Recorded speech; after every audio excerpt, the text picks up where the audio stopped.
And now I'm pleased to introduce the graduate student speaker, Nedda Alammar, to share greetings from a graduate student.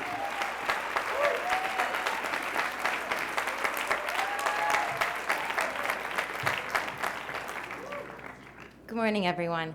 I just wanted to thank President Karen Lawrence, the Board of Trustees, all of the wonderful faculty and staff, especially Dean Guma in Graduate Studies, and my fellow graduate students who have given me this honor of representing them here today.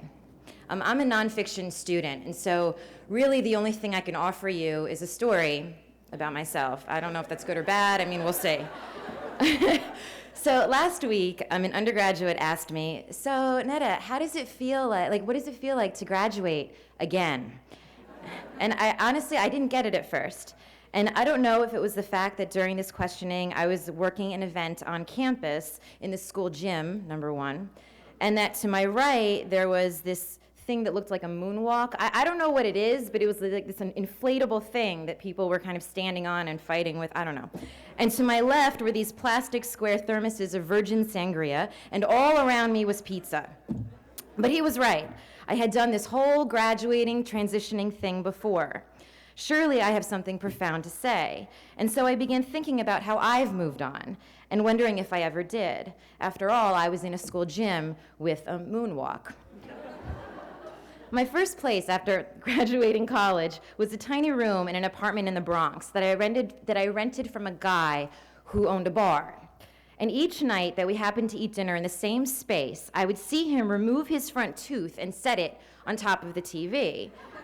And he would talk about how he was an entrepreneur, he was a businessman. I remember my parents moving me into that apartment, trying to hide their disgust. I mean, surely my degree from a fancy college didn't translate to a room with hardly a view. I moved home about a month later. My second apartment, I didn't stop. My second apartment was yet another sublet in a shady part of Queens. This time, my roommate was a treadmill, and that was a plus, and a cat, that was a negative, because the cat gave me fleas.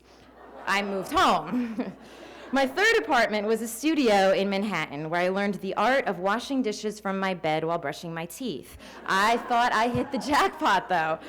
My mother, however, did not. Why can't you just settle down, she would say to me. But I am, I would tell her. I think I want to be a writer. Why can't you just settle down, she would say. You can still be a lawyer, as if law school was somehow the career that got away. When I moved out of Manhattan and into this town for graduate school last year, I didn't quite know what I was getting into. I knew I lived near a gas station. I knew there was no 24-hour anything like I had in Manhattan, except the 7-Eleven. And unless I had a craving for, I don't know, like relish pasta or something, that basically meant nothing. And I knew that my bank was a million miles away, as was the grocery store to somebody like me who didn't have a car. I was a city girl who'd been demoted to pedestrian. My father suggested I get one of those little carts to wheel everything around. I told him I would rather die. Anytime somebody would ask me where I moved from, I'd say, oh yeah, the city. And they would just look at me like strange, like, what are you doing here? And being that I have a knack for picking up such weird vibes, I tried to explain my position against commuting, and that I was just over the city and all of its noise and all of its filth. And they would just continue to look at me oddly. I mean, I was a walking oxymoron, literally. I know. What am I doing here? I asked myself. Had I regressed? But then classes started, and I made friends, which for me isn't that difficult, honestly. But these friends were different. They were just like me, sort of normal, but a little bit off.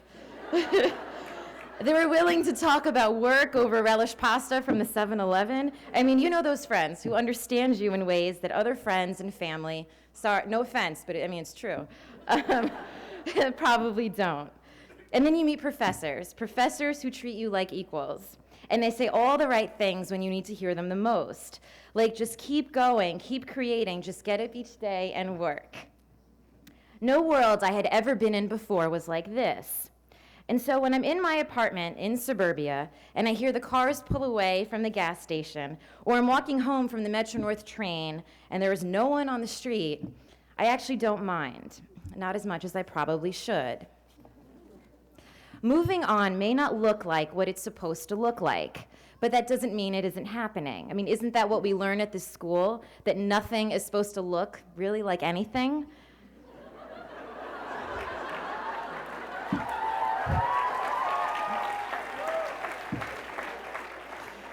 And so, when that random person asks you what it feels like to graduate again, or better yet, what are you going to do? What's your plan? What's going on? And you're like me, just sitting there in your own school gym with a moonwalk, trying to come up with something deep and profound to say to show that you've mastered the art of moving on, and yet your mind is completely drawing a blank. Just remember, as he's staring at you, waiting for that answer, the only person you really have to answer to is yourself.